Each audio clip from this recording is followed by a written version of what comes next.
Thank you ma'am. हाँ हाँ, मैं कर देती हूँ। ओके, देखो फर्स्ट पॉइंट सबसे पहले हम देखेंगे, जो फुल फॉर्म होता है सीपीयू का वो होता है central processing unit. Clear? Okay. इसके बाद मैंने बताया कि जो सीपीयू होता है, सीपीयू को हम क्या बोलते हैं, ब्रेन ऑफ द कंप्यूटर। अब ब्रेन ऑफ द कंप्यूटर क्यों बोलते हैं? अब जैसे ह्यूमन जो होते हैं, हम लोग होते हैं, हमारा दिमाग क्या काम करता है, हमारा दिमाग सोचने का काम करता है ना, इंटेलिजेंस का काम करता है, जिसकी वजह से हम आंसर दे पाते हैं, सोच सकते हैं, समझ सकते हैं चीजों को। सिमिलरली सीपीयू में क्या होता है, सीपीयू में जो भी काम होता है ना, मैथमेटिकल काम हो, लॉजिकल काम हो, कोई भी काम हो, वो कैसे कंप्लीट होता है। सीपीयू के पास भी ब्रेन है ना, लेकिन वो सीपीयू का ब्रेन कहाँ है, कौन से पार्ट को हम बोलते हैं जिससे सीपीयू सोचता है, प्रोसेसिंग करता है चीजों को, तो वो है सी सॉरी, कंप्यूटर के पास भी क्या है, दिमाग है। तो कंप्यूटर का जो दिमाग है, कंप्यूटर का जो ब्रेन है, वो हम सीपीयू को बोलते हैं। क्यों?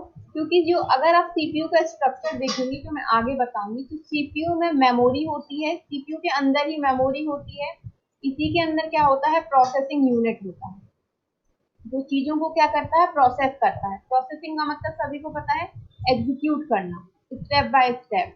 फॉर एग्जाम्पल, अगर मैंने बोला 1 a + b, ठीक है, तो अब अगर मैंने कंप्यूटर में इनपुट दे दिया, तो a + b दे दिया, तो कंप्यूटर इसको कैसे समझ रहा है, सीपीयू इसको क्या कर रहा है, प्रोसेस कर रहा है। पहले ए को प्रोसेस किया, फिर प्लस को प्रोसेस किया, फिर बी को प्रोसेस किया, जो भी आउटपुट होगा वो आपको मिल जाएगा।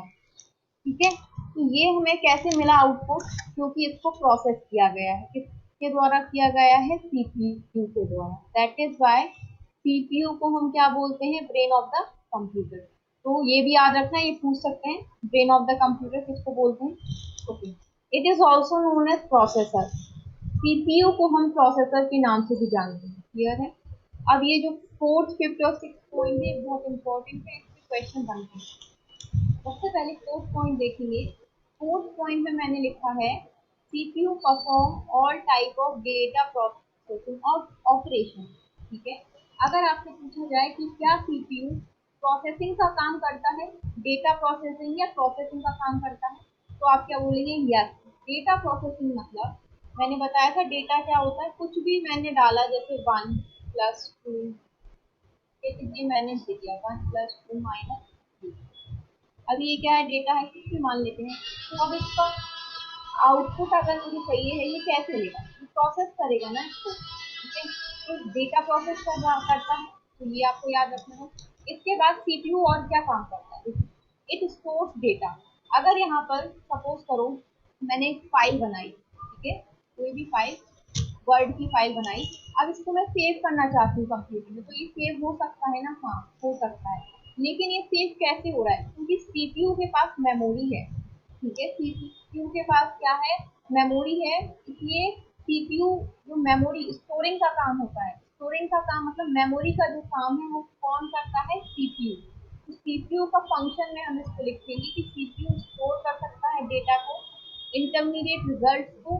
इंटरमीडिएट रिजल्ट का मतलब जो है होता है कि सपोज यहाँ ये जो फाइल है, ठीक है, इसमें मैंने कुछ भी डेटा एंटर किया, ठीक है, एंटर करने के बाद मैंने सेव कर दिया, इसको हो गया।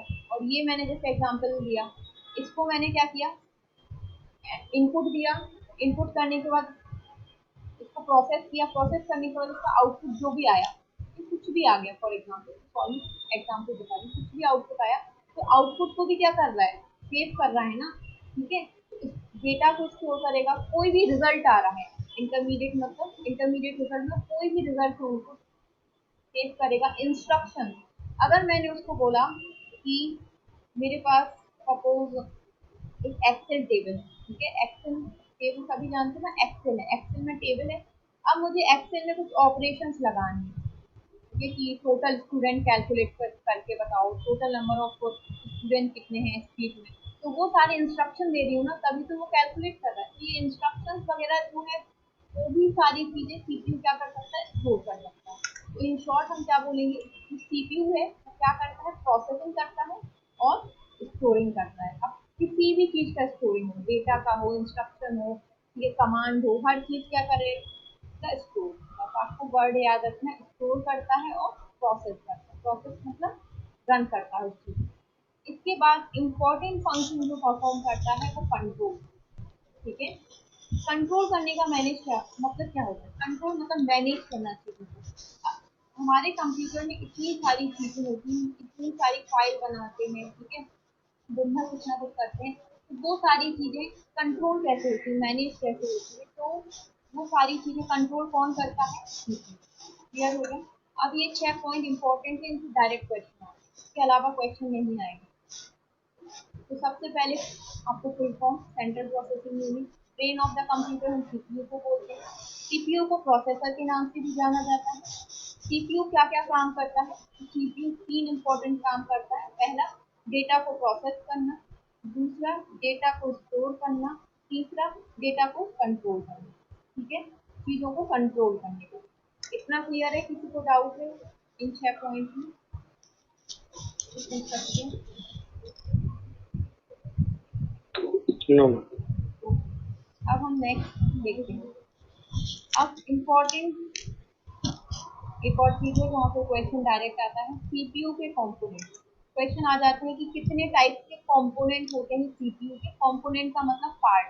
तो सीपीयू किन चीजों से मिलकर बना है, ठीक है, हर चीज नहीं होती इसमें। सीपीयू क्या, ह्यूमन का काम क्या है, हमारे दिमाग का काम क्या है, चीजों को स्टोर करना, ठीक है, उस पर सोच समझ के ऑपरेशन लगाना, क्लियर। यही काम हमारे सीपीयू का भी, सीपीयू का है, क्योंकि सीपीयू क्या है, ब्रेन है ना, वो भी ब्रेन जैसे काम करेगा। तो इम्पोर्टेंट अगर मैं बात करूँ कंपोनेंट की, सबसे पहले मेमोरी। मेमोरी को हम और क्या नाम से बोलते हैं, यहाँ से भी डायरेक्ट क्वेश्चन आता है। तो मेमोरी को स्टोरेज यूनिट, तो जो चीज स्टोर करने के लिए यूज होती है उसको हम स्टोरेज यूनिट बोलते हैं कंप्यूटर के टर्म में। मेमोरी क्या है, स्टोरेज यूनिट है, क्योंकि मेमोरी में हम डेटा को सेव करते हैं, स्टोर करते हैं, ठीक है। तो ये भी आपको याद रखना है, स्टोरेज यूनिट मतलब जो चीजें स्टोर करने के लिए काम आती है, जैसे मेमोरी। सेकेंड होता है हमारा कंट्रोल यूनिट, इनको लाइन से ही याद रखना है। 3 कंपोनेंट होते हैं सीपीयू के, memory, control unit, ALU. ALU से क्वेश्चन आता है और ये आपको याद रखना है, इसका फुल फॉर्म पूछते हैं। तो एएलयू का फुल फॉर्म क्या होता है, अर्थमेटिक लॉजिक यूनिट, क्लियर है। इसका फुल फॉर्म सब याद रखेंगे, अर्थमेटिक लॉजिक यूनिट। अब इसमें स्पेलिंग देखना, लॉजिकल नहीं है, लॉजिक, अर्थमेटिकल नहीं है, अर्थमेटिक, ठीक है, क्योंकि ऐसे ऑप्शन आएंगे अर्थमेटिकल लिख देते हैं। तो ये, अब डायग्राम को समझना है सभी। ये जो सेंटर वाला पार्ट है ये हमारा सीपीयू है, ठीक है। अब क्या होता है, नॉर्मल आप अपने कंप्यूटर को इमेजिन करें दिमाग में। यहाँ पर मैं बैठी हूँ, सपोज ये मैंने यूजर बोला, ठीक है। अब मैंने कंप्यूटर में कुछ भी इनपुट दे दिया, इनपुट मतलब कुछ भी मैंने लिख दिया 1+2, या मैं कुछ भी इनपुट दे रही हूँ, मतलब मैंने ओपन की एक्सेल फाइल, ओपन की, तो मैंने क्लिक किया एमएस वर्ड पे, क्या किया, क्लिक किया, ये इंस्ट्रक्शन इनपुट हो गया, इनपुट दिया। अब जैसे ही हम जो इनपुट देते हैं, जो भी यूजर इनपुट देता है वो कहाँ जाता है, हमारे सीपीयू में जाता है, ठीक है। अब सीपीयू में मैंने बताया कि 3 यूनिट होते हैं, पहला मेमोरी यूनिट, दूसरा कंट्रोल यूनिट, और तीसरा अर्थमेटिक और लॉजिक यूनिट। समझ में आ गया। अब तीनों कैसे काम करते हैं ये देखेंगे डायग्राम से, और सारी चीजें हमें क्लियर हैं। सबसे पहले मैंने जो भी इनपुट दिया वो कहाँ जाएगा, हमारे कंट्रोल यूनिट में जाएगा, ठीक है। सबसे पहले कंट्रोल यूनिट में जाएगा। अब मैंने बताया था कंट्रोल यूनिट का काम क्या है, चीजों को मैनेज करना, ठीक है। तो जैसे ही कंट्रोल यूनिट में गया, अब कंट्रोल यूनिट ये डिसाइड करेगा कि उसको कहाँ स्टोर करना है, ठीक है, वो स्टोरिंग करना है उसमें कि डायरेक्ट ऑपरेशन लगाना है। अब जैसे मैंने यहाँ पर लिखा एम एस एक्सेल, यहाँ इनपुट दिया था, अब सपोज मैंने ऑपरेशन दिया कि मुझे स्टोर करना है, ठीक है। तो ये सारी चीजें मैनेज कौन करता है, कंट्रोल यूनिट। कंट्रोल यूनिट ने देखा कि इसको तो स्टोर करना है, तो कंट्रोल यूनिट क्या करेगा, मेमोरी को ये सेंड कर देगा, क्लियर है, मैनेज कर दिया ना उसने कि भाई ऊपर जाना है कि नीचे। तो अगर उसने देखा कि यहाँ स्टोरिंग करनी है तो वो क्या करेगा, मेमोरी को सेंड कर देगा। अब मेमोरी क्या करेगी, मेमोरी में स्टोर हो गया, चलो ठीक है, स्टोर हो गया। अब स्टोर होने के बाद क्या होगा, सपोज उस पर मैंने कोई और ऑपरेशन लगाया, सपोज अब मुझे अर्थमेटिक मतलब प्लस लगाना है, प्लस करना है मुझे जितना भी डेटा है मेरे पास, तो ये कौन सा ऑपरेशन हो गया, अर्थमेटिक लॉजिक ऑपरेशन, ठीक है। अभी हम इसको डिटेल में देखेंगे 3 में। अब क्या होगा, मेमोरी वापस किसको सेंड करेगी, कंट्रोल यूनिट को। तो कंट्रोल यूनिट फिर डिसाइड करेगा कि इस पे कौन सा ऑपरेशन लगना है। सपोज यूजर ने लिखा प्लस, तो ये क्या करेगा, ये डेटा अरिथमेटिक लॉजिक यूनिट को पास कर देगा, क्योंकि इसको पता है प्लस माइनस जो भी है, लॉजिकल यूनिट जो भी है, अरिथमेटिक जो भी है, वो कहाँ पर लगेंगे, इस वाले कॉम्पोनेंट में, तो यहाँ पास कर देगा। क्लियर है। तो यहाँ से क्वेश्चन कैसे बनते हैं देखिए,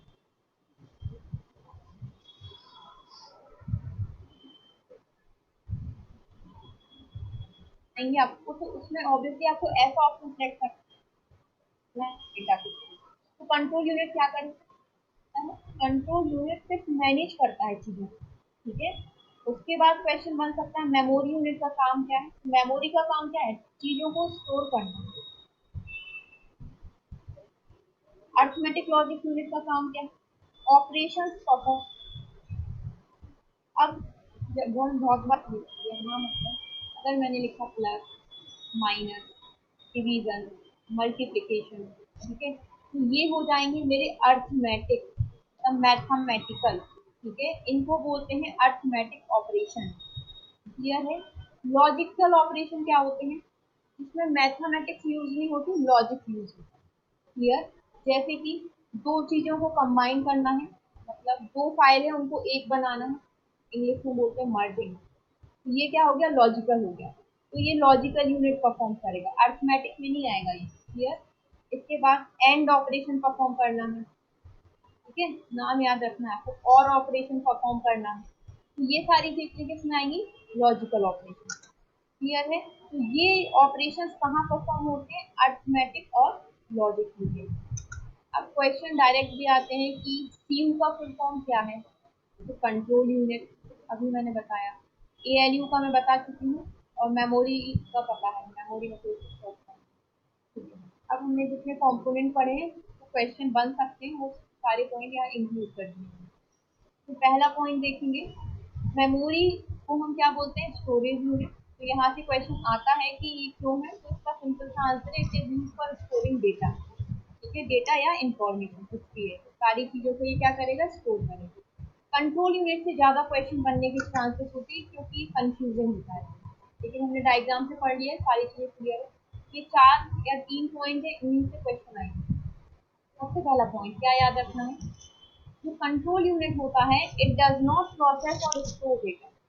ये एक बात याद रखना, आपको डायग्राम में भी बताया है, कंट्रोल यूनिट ने किसी भी डेटा को प्रोसेस नहीं किया। मतलब अगर मैं बोल दूं 1+2 करना है, तो control unit is equal to 3 नहीं देगा मुझे। कंट्रोल यूनिट प्रोसेसिंग का काम नहीं करता है, ठीक है। वो सिंपल क्या करेगा, जो भी ऑपरेशन लगना है वो डिसाइड करेगा कि ऊपर भेजना है या नीचे, ठीक है।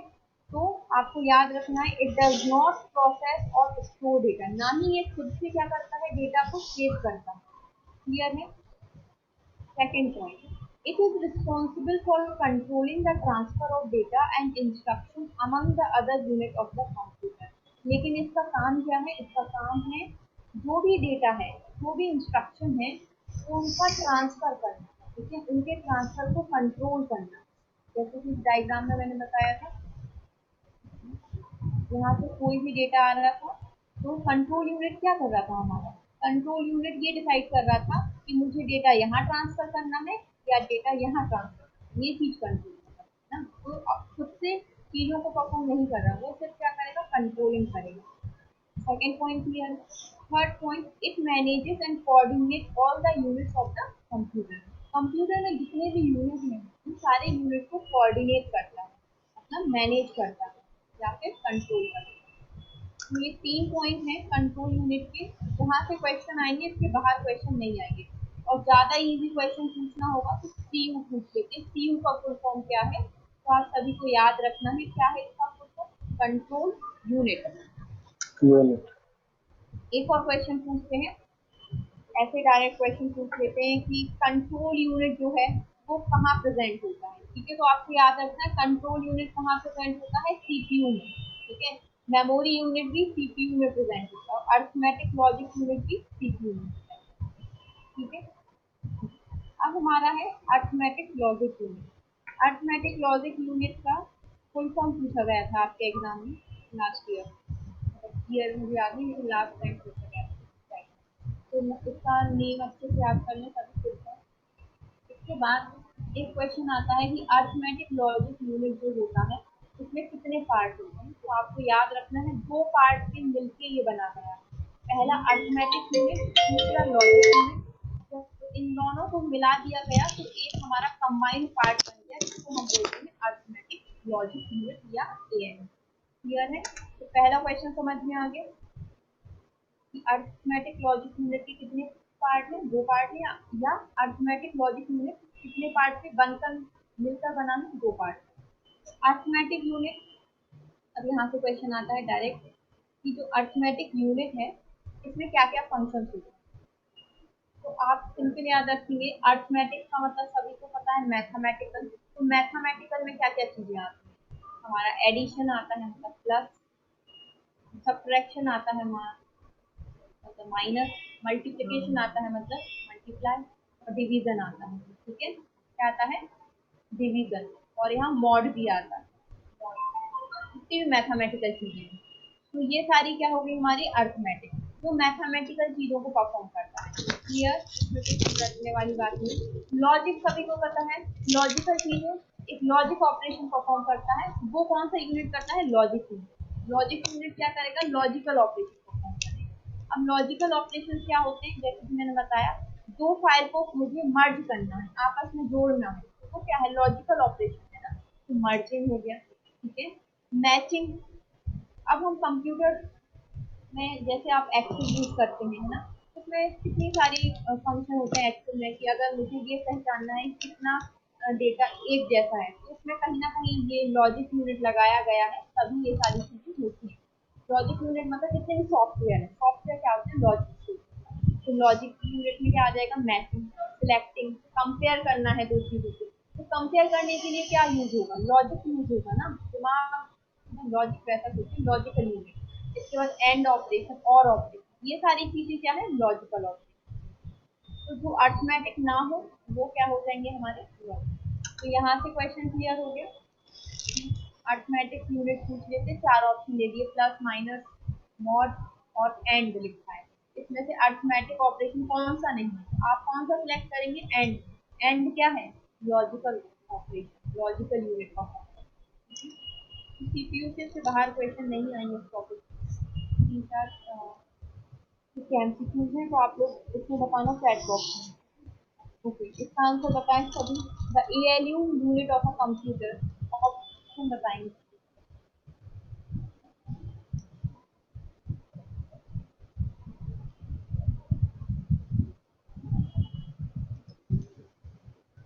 सी। सी।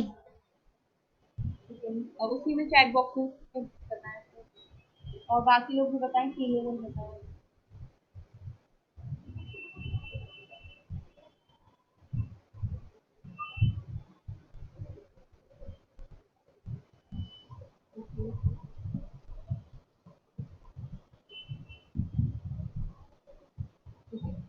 तो इसका देख सकते हैं क्या है इसका correct option. The arithmetic and logic unit of a computer क्या परफॉर्म करता है, फर्स्ट ऑप्शन है can perform addition subtraction operation, can perform all type of arithmetic operation, can perform and और and multiplication operation, contain number of counter. अब according to हम वो देखते हैं, अकॉर्डिंग टू द ऑप्शन हमें सिलेक्ट करना होता है। ठीक है, तो देखो फर्स्ट ऑप्शन तो होगा नहीं, क्योंकि एडिशन सब्ट्रैक्शन तो अकेला परफॉर्म करता है, तो ये तो गलत हो गया ऑप्शन में। ऑप्शन बी में क्या लिखा है, can perform all type of arithmetic, तो अर्थमेटिक के साथ साथ लॉजिकल भी तो करता है, तो ये भी हम गलत लिख देंगे ना, अकेला क्या अर्थमेटिक थोड़ी ना करता है। सी कैन परफॉर्म एंड और एंड मल्टीप्लिकेशन ऑपरेशन, यस ये हो सकता है, क्योंकि इसमें लिखा है एंड और करता है और मल्टीप्लिकेशन भी करता है, तो ये हो सकता है। ठीक है, according to the option. Option में आपको देखना पड़ेगा, क्योंकि लॉजिकल भी तो करता है, अकेले मैंने अर्थमेटिक की बात थोड़ी ना की है, एएलयू की बात की है, अर्थमेटिक लॉजिक यूनिट। तो करेक्ट आंसर क्या है, सी।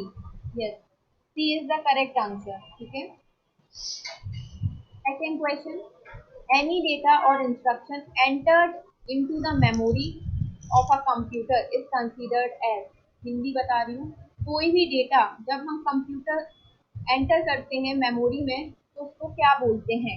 कंप्यूटर की मेमोरी में किसी भी डेटा को एंटर करते हैं तो उस टाइम उसको क्या बोलते हैं?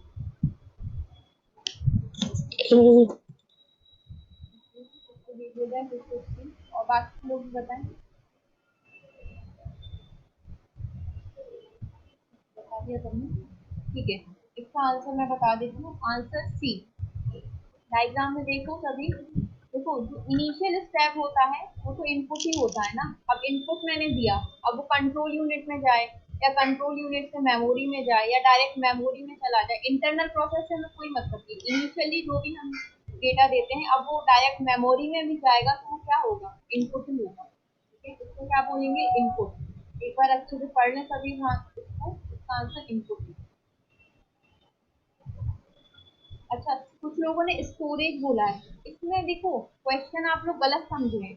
इसने पूछा है ऐसा कोई भी डेटा या इंस्ट्रक्शन जो मेमोरी में, कंप्यूटर की मेमोरी में जाता है। एक बात सुनिए, जैसे ये हमारी मेमोरी है कंप्यूटर की, ठीक है, ये रैम है। अब इसमें मैंने डेटा स्टोर किया, ठीक है, ध्यान से सुनना। डेटा स्टोर किया तो ये डेटा स्टोरेज नहीं है, ये डेटा तो डेटा ही रहेगा ना। इस डेटा के बारे में पूछा, इसको क्या बोलेंगे? इसको तो इनपुट बोलेंगे ना। अभी जैसे मैं आपको पढ़ा रही हूँ, मैंने जो पढ़ाया वो आपकी मेमोरी में चला गया। मैंने जो पढ़ाया वो क्या है? इंफॉर्मेशन है ना, डेटा है ना, जो मैंने पढ़ाया वो तो डेटा है। आपका माइंड क्या हो गया? आपका माइंड स्टोरेज यूनिट। तो मेमोरी के लिए नहीं पूछा है, आप लोग स्टोरेज आंसर मत दीजिए। मेमोरी है, मेमोरी को स्टोरेज बोलते हैं, डेटा को हम इनपुट बोलेंगे। क्लियर है सभी को? यस मैम, वो क्वेश्चन में कंफ्यूज हो गए थे। क्वेश्चन को अच्छे से समझना है। वैसे एग्जाम में तो हिंदी भी लिखा रहता है, तो हिंदी में भी पढ़ना। नो मैम, कंप्यूटर हिंदी में नहीं आते। अच्छा, तो क्वेश्चन को मैंने समझा दिया है, इसलिए एक अच्छे आराम आराम से पढ़ा करें सभी को। What is the full form of CU? Option बताएं। जी, D.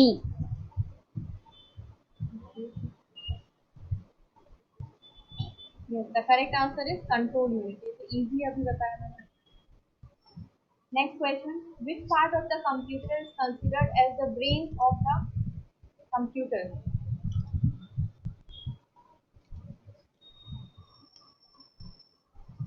Second. B वाला. सेंट्रल प्रोसेसिंग है, प्रोसेसिंग लिख दिया, प्रोसेसिंग है। अब हम आज नेक्स्ट टॉपिक स्टार्ट कर रहे हैं। उसके बाद इससे इतने क्वेश्चन आते हैं सीखने के, लेकिन आते हैं, आने के चांसेस होते हैं, इससे ज़्यादा नहीं आए। तो अब हम देखते हैं नेक्स्ट टॉपिक हमारा। सबसे पहले कल जो पढ़ा था उसका थोड़ा सा आप लोग बताएंगे। अभी जितनी क्लासेस हो गई, इंग्लिश का एमसीक्यू है, उसके बाद मैं आप लोगों को नए एमसीक्यू बताऊंगी। ओके, इसके आंसर सभी चैट बॉक्स में देंगे। ऑप्शन देखो, एक चीज सुन लें, जब भी इंग्लिश का पेपर आप सॉल्व करेंगे तो चारों ऑप्शन पढ़ के सोच समझ के आंसर देना, वरना आंसर गलत हो जाएगा। आप लोगों के पेपर में बहुत सिमिलर ऑप्शन आते हैं, ठीक है। अब स्टार्ट करें। Fry over split milk, option select करना है।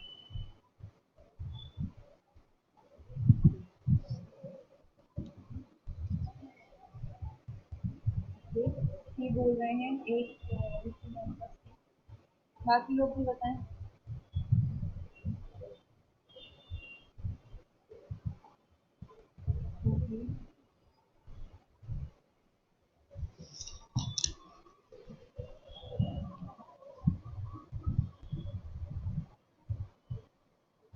क्या आप बता दें? D बताना. D. ठीक है, देखो, फ्राई ओवर स्प्लिट मिल्क जो मैंने बात की थी, इसको बताया था तो क्या था? रिग्रेट करना, पछतावा, है ना। इसका मीनिंग होता है मतलब कोई भी पुरानी पास्ट में कुछ हो गया हो अब रोना। तो अब ऑप्शन देखते हैं, विदाउट डिले, ये तो गलत है। हमें मीनिंग याद है ना, अब हमारे माइंड को हमें ऑप्शन से मैच करना है अपने माइंड को। ग्रेट मूवमेंट, ये भी गलत है।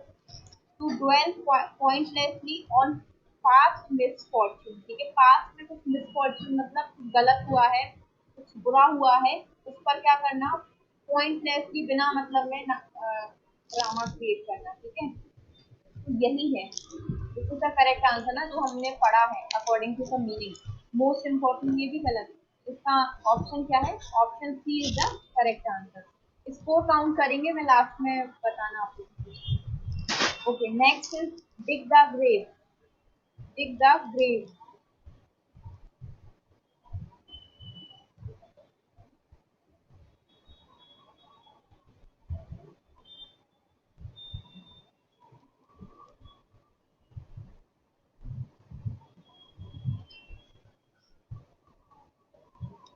ओके, अब एक चीज भी बोल रहे हैं, तो देखते हैं सही है कि नहीं।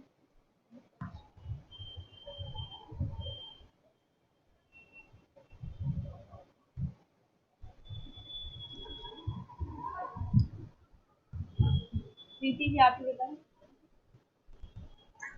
सेकेंड वाला।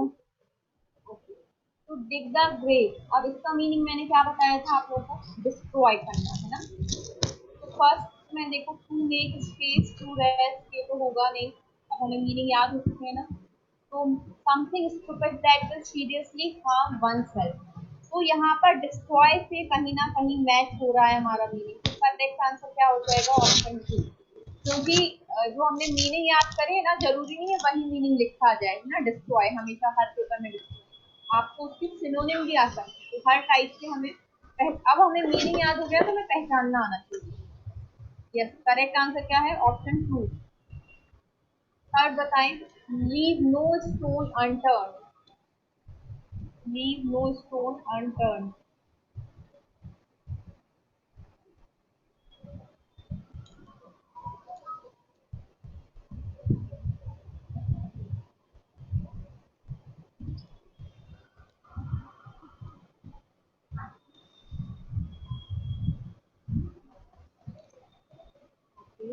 तो जी बोल रहे हैं,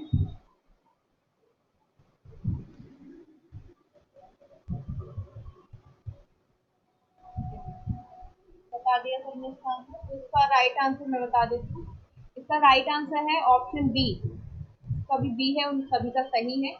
तो लीव नो स्टोन अनटर्न का मीनिंग हमें याद है, क्या होता है इसका मीनिंग, सारी जितने भी तरीके होते हैं सबको ट्राई कर लेना। तो इसमें अगर आप मैच करोगे तो यही है, try every possible source of action in order to achieve something, कोई भी चीज अचीव करने के लिए सब कुछ ट्राई करना। ठीक है,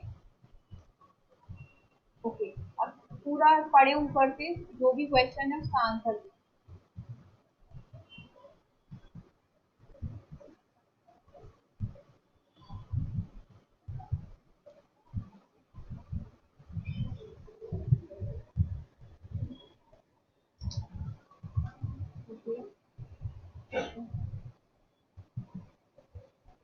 सीपी आपका आंसर क्या है सीपी? डी वाला। ठीक है, यूज कर लेना आपने। इसमें क्या है, सबसे पहले मैंने बताया हेडिंग जरूर करना। Select the same meaning, same meaning बताना, मतलब पर्यायवाची हिंदी में प्रॉक्सिमिटी। प्रॉक्सिमिटी का मीनिंग सभी को याद है, प्रॉक्सिमिटी मतलब क्लोजनेस। ठीक है, तो अब हम ऑप्शन देखते हैं। Option A, the state of being near to somebody, ये हो सकता है ना, क्लियर है, ये तो इसका मीनिंग है, जरूरी नहीं है क्लोजनेस ही आए तो आप सी को लगाएं, उसके सिनोनिम भी हो सकते हैं ना। The state of being near to somebody, किसी के पास रहना, वो ये भी सही है। फारनेस, फार मतलब तो दूर होता है, ये तो गलत हो गया, ये अपोजिट मीनिंग हो गया। क्लोजनेस ये भी सही है, तो option D is the correct answer. Option D जो है वो करेक्ट आंसर होगा। वन एंड थ्री दोनों ही इसके सेम मीनिंग है, क्लियर है। तो रश्मि जी का सही है। ओके, इसको पढ़े, हेडिंग के साथ ही पढ़े स्टार्टिंग से यहाँ।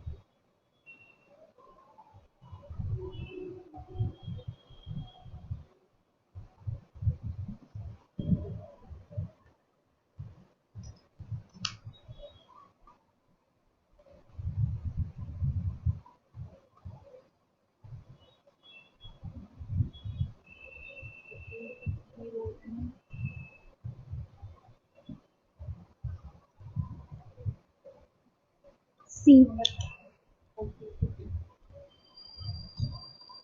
और बाकी सभी ने बता दिया, ठीक है।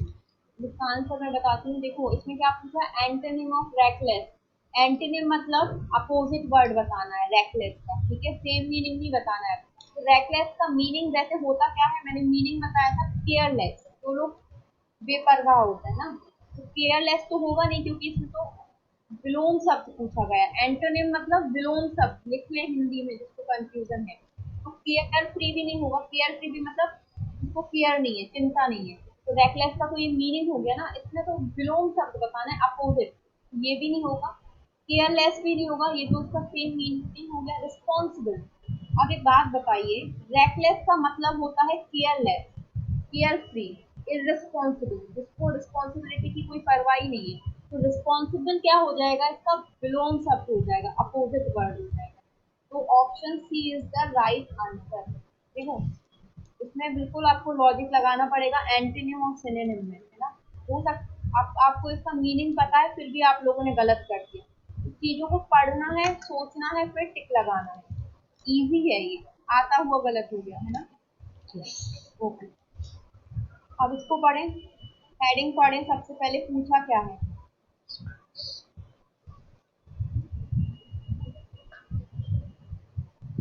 इन सबको भी कॉपी में नोट कर देना आपको, जो एक तैयार होनी चाहिए।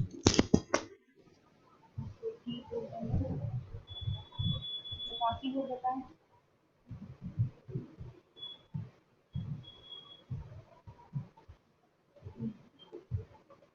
जो लोग और बच्चे हैं सभी बताते हैं, आप क्या बताएंगे ब्रीफली।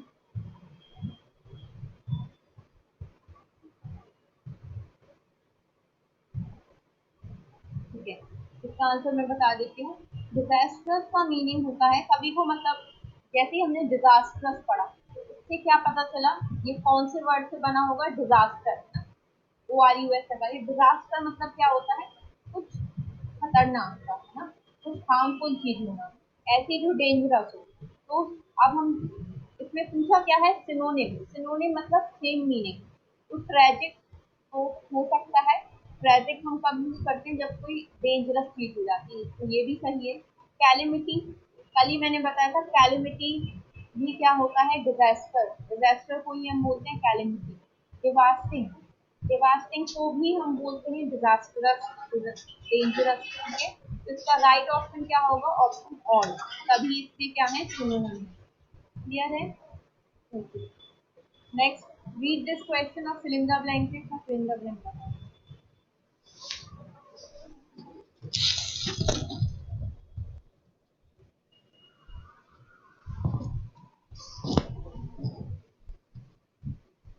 एक चीज याद रखेंगे सभी, आंसर देने के पहले मैंने बताया था, fill in the blank पढ़ना है, ऑप्शन देखना है तुरंत। ऑप्शंस में अगर आपको लग रहा है कि ये कंजंक्शन वाले हैं, तो कंजंक्शन के रूल्स रिकॉल करें, फिर आंसर दें। ये डी बोल रहे हैं, ओके।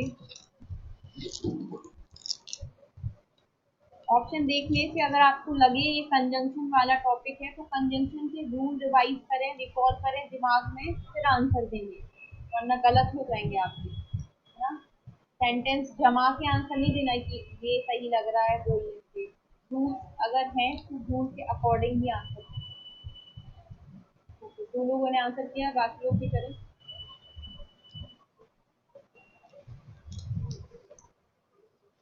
वन,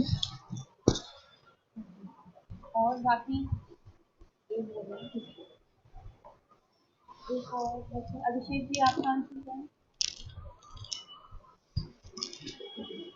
अब हम देखते हैं, सबसे पहले fill in the blank का देखो ट्रिक मैंने बता दी है, fill in the blank की सॉल्व करने की। पहला रूल ये है, आपको रीड करना है question, I will pay you dash you finish the work. उसके जस्ट बाद आपको ऑप्शन देखने हैं। ऑप्शन देख के आपको क्या लग रहा है, ये वोकैब का क्वेश्चन है क्या, नहीं, ये आपको ऑप्शन देख के पता चल गया हुआ ये कंजंक्शन के क्वेश्चन। अब कंजंक्शन का जब क्वेश्चन आ गया है, तो ऑब्वियसली कंजंक्शन में हमने रूल्स पढ़े हैं ना, रूल्स, ओके। तो अब एक बात बताओ, I will only pay you if you finish the work. ठीक है, आपको मैंने बताया है, इफ तो म्यूट कर ले माइक, बहुत आवाज आ रही है।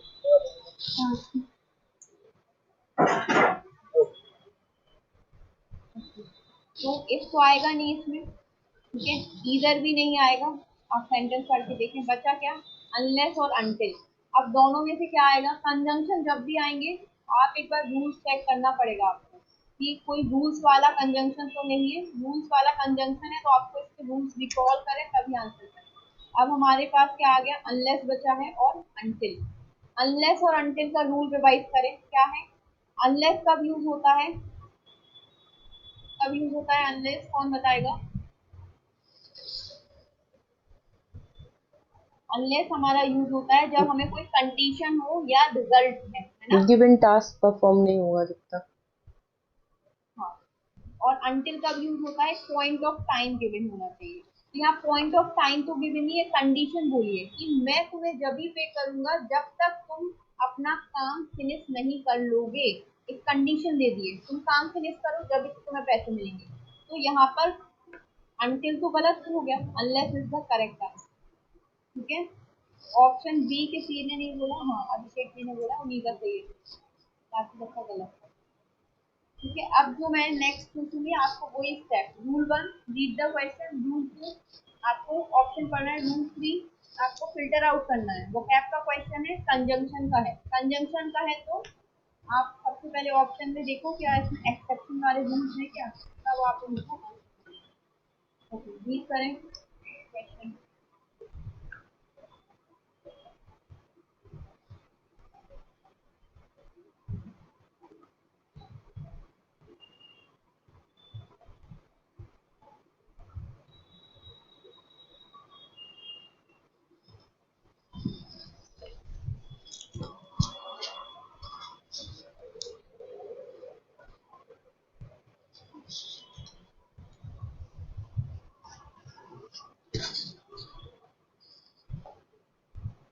बी।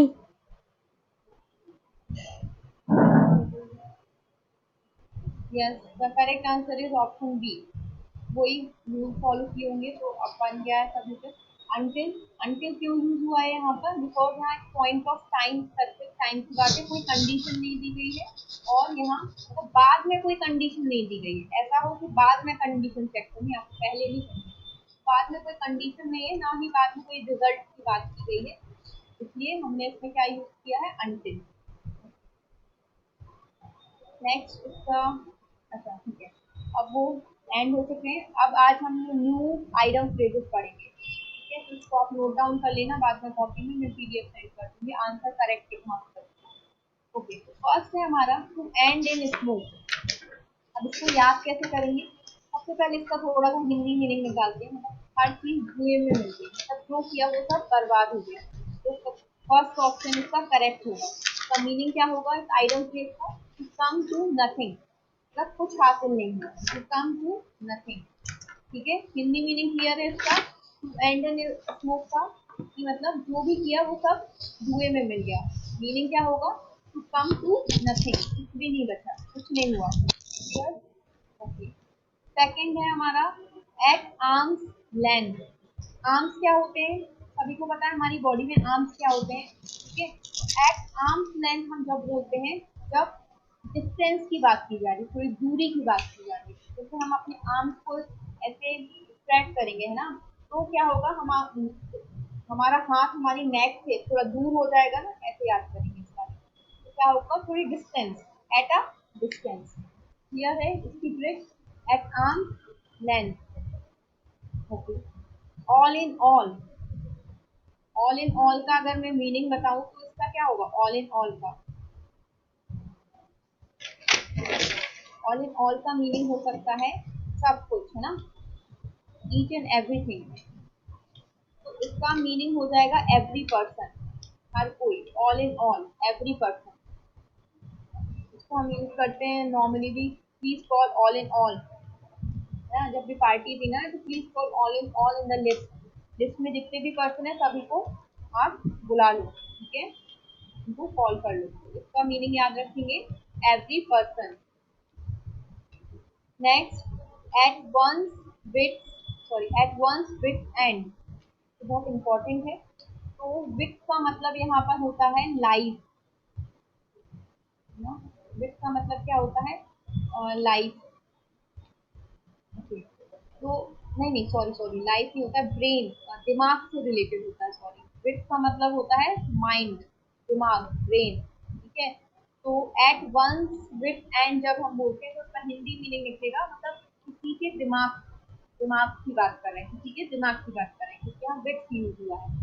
तो मतलब इसका मीनिंग होगा टू गेट पजल्ड या फिर टू गेट कंफ्यूज्ड। पजल्ड मतलब कंफ्यूज्ड, टू गेट पजल्ड या टू गेट कंफ्यूज्ड, ठीक है। इसको ऐसे याद रखिए। विट का मतलब लिख लें सभी।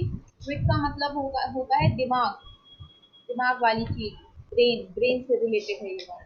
तो जब भी ब्रेन से रिलेटेड आएगी एट विट एंड मतलब टू गेट पजल्ड या टू गेट कंफ्यूज, कंफ्यूज हो जाना, ठीक है।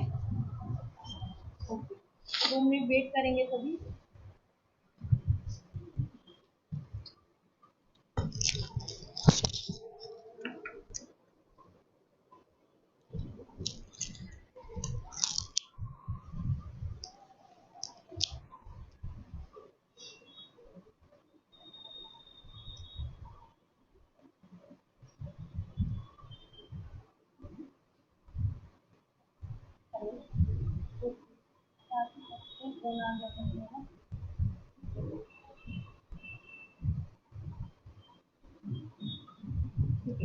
नेक्स्ट क्या है हमारा, फेस का म्यूजिक। तो फेस का म्यूजिक का मतलब क्या होता है? फेस का म्यूजिक का मतलब होता है कोई भी रिस्पॉन्सिबिलिटी लेना, ठीक है।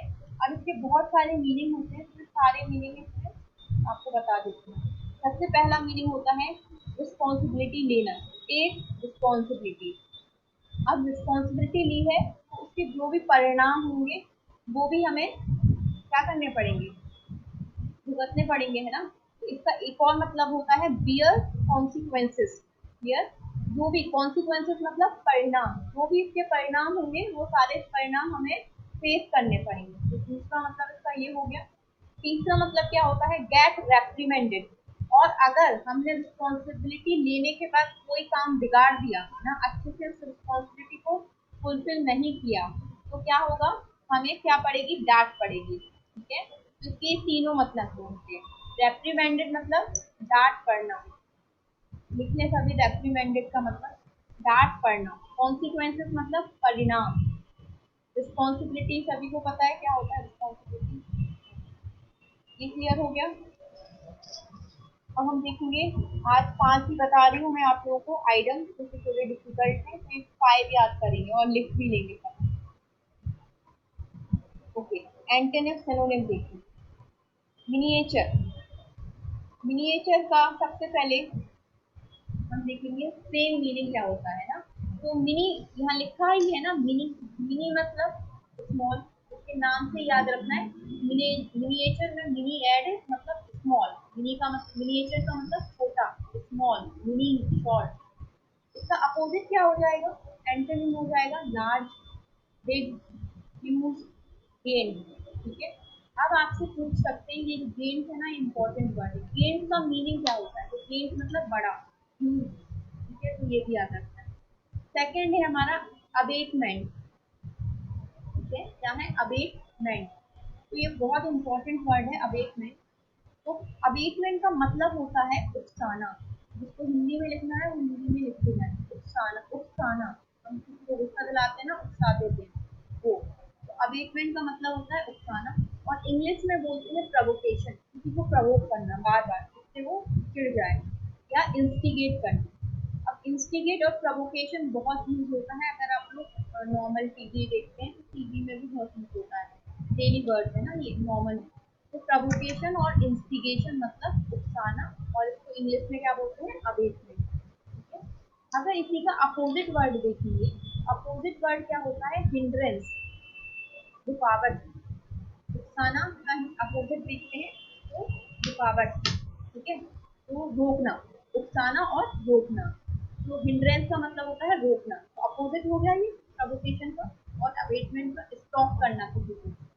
ऑब्स्ट्रक्शन, कोई बाधा डाल के रोकना। ऑब्स्ट्रक्शन भी क्या हो जाएगा, इसका अपोजिट हो जाएगा, ठीक है। ओके, अब बहुत इंपॉर्टेंट वर्ड, ये बहुत आने का चांसेस है, मुझे ऐसा लगता है कि बहुत इंपॉर्टेंट है। लुकेशियस, लुकेशियस मतलब क्या होता है, इसका मतलब होता है जो लोग बहुत बातें करते हैं ऑल टाइम, तो उनको हम बोलते हैं लुकेशियस पर्सन, ठीक है। टॉकेटिव, इसका सेम मीनिंग क्या हो गया, टॉकेटिव, चैटी, गॉसिप्स, जो गॉसिप करते हैं, चटर चटर बोलते रहते हैं, या फिर टॉकेटिव, जो बहुत बोलते हैं। अपोजिट क्या हो जाएगा, जो कम बोलते हैं उनको हम बोलते हैं टैकीटर्न। क्या बोलते हैं, टैकीटर्न, रेटिसेंट। ठीक है, तो लोकेशियस का मतलब बहुत बोलने वाले, जिनको हम क्या बोलते हैं, चैटी, गॉसिप या फिर टॉकेटिव। और इसका अपोजिट क्या होगा, जो कम बोलते हैं। कम कौन बोलते हैं, टैकीटर्न या रेटिसेंट। ये दोनों वर्ड आपको याद रखो, ये बहुत इंपॉर्टेंट है। दो और बचे, ल्यूसिड। ल्यूसिड का मतलब होता है क्लियर। तो आप इसको याद कैसे करेंगे, ल्यूसिड में सी है, सी फॉर क्लियर, इसका मीनिंग। ठीक है, ल्यूसिड मतलब क्लियर, इजी टू अंडरस्टैंड। अब कोई चीज क्लियर है तो हम आपको समझ सकते हैं। अपोजिट देखेंगे तो कंफ्यूजिंग। अपोजिट मतलब इसका क्या है, इसका ब्लूम सब क्या होगा, कंफ्यूजिंग। अगर ल्यूसिड मतलब क्लियर है, अपोजिट अनक्लियर, कंफ्यूजिंग। कंफ्यूजिंग क्यों, जो चीज हमें समझ में नहीं आती, मतलब वो अनक्लियर है, तो कंफ्यूजिंग भी बोलते हैं। अब यहाँ पर एक वर्ड है एम्बिगुअस। ये बहुत इंपॉर्टेंट वर्ड है, इसको डायरेक्ट पूछे। एम्बिगुअस मतलब कंफ्यूजन, एम्बिगुइटी भी बोलते हैं, एम्बिगुइटी के कंफ्यूजन, एम्बिगुअस। तो ये सारे क्या है, कंफ्यूजिंग के सिनोनिम है। और कंफ्यूजिंग किसका अपोजिट वर्ड है, लूसिड। लास्ट देखते हैं adamant, very very important. Adamant और स्टबबॉर्न। एडामेंट मतलब हिंदी में लिख लें जिद्दी। जिद्दी होते हैं ना जो लोग, उनको बोलते हैं he is very adamant person. ठीक है, एडामेंट मतलब जिद्दी।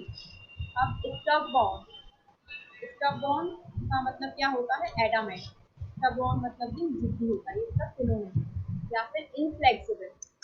इनफ्लेक्सिबल क्यों है इसका सिनोनिम, फ्लेक्सिबल क्या है, अगर मैंने बोला you are very flexible person, मतलब आप बहुत कोऑपरेटिव हो, बिल्कुल जिद्दी में हर चीज में कोऑपरेट कर लेते हैं। तो एडामेंट का मतलब और क्या हो सकता है, इनफ्लेक्सिबल। ये क्योंकि जिद्दी है ना, तो जिद्दी को क्या बोलेंगे, फ्लेक्सिबल तो होगा नहीं, वो बंदा एडजस्ट नहीं करता किसी को, इनफ्लेक्सिबल। एंटोनिम क्या हो जाएगा इसका, फ्लेक्सिबल और सॉफ्ट। क्लियर है, फ्लेक्सिबल और सॉफ्ट। फ्लेक्सिबल होते हैं तो सॉफ्ट टाइप के होते हैं, हर चीज में एडजस्ट कर लेते हैं। तो एडामेंट का याद रखेंगे, हिंदी लिखना है जिद्दी, ल्यूसिड का क्लियर, लोकेशियस का बहुत बात करने वाला, एबैटमेंट का उकसाना, मिनिएचर का छोटा। मिनिएचर का मतलब छोटा, कोई भी छोटी चीज होती है, वेरी मिनिएचर। आज के लिए इतना ही। ये सभी लोग लिस्ट बना लेंगे और इसको लिख के दीजिएगा, मैं पीडीएफ 10-15 मिनट में सेंड कर दूँगी। Okay, thank you sir. Ma'am एक मिनट, मुझे थोड़ा थैंक यू सा मैम। कुछ बात करनी थी। सारे बच्चों से मैं ये बोल रही हूँ, लेफ्ट करने से पहले 2 मिनट रुक जाएं क्लास में। लिमिटेशन की क्लासेस स्टार्ट हो रही हैं हमारी 23 अक्टूबर से। तो यदि आप लोगों को लिमिटेशन एक्ट भी पढ़ना है तो आप मुझे पर्सनली व्हाट्सएप पे पूछ सकते हैं सारी जानकारी, तो मैं आपको डिटेल दे दूंगी सारी। Thank you. ओके।